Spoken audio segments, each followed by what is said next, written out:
the achievement IPOB has made so far, the strategy behind our move, of which so many people doesn't understand, and they are not to be blamed.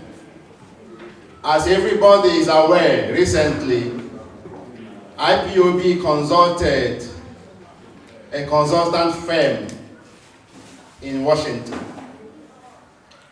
with a whooping sum of 750,000 US dollars.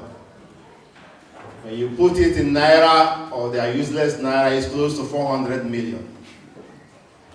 When this happened, so many people were like confused or marveled.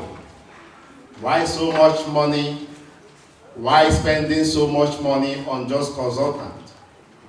First, I have to thank you guys for such a money. It is so much. But ask also me, where does those money comes from? Those money comes from all this your investment. Those monies come from your monthly dues.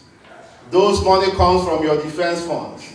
Those money comes from all these 10 franc, 20 franc, 35 franc. Because the money is well utilized. That is how IPOB could be able to afford 750,000 US dollars for a consultant fee.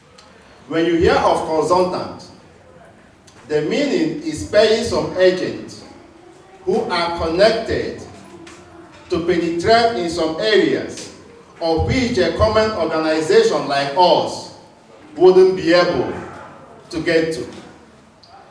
And consultants are of variation. There is no limit to where they can go. They are anti-partisan.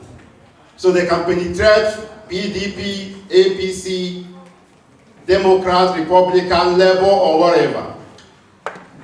You see why we are following Mazi Nnamdi Kanu as our leader.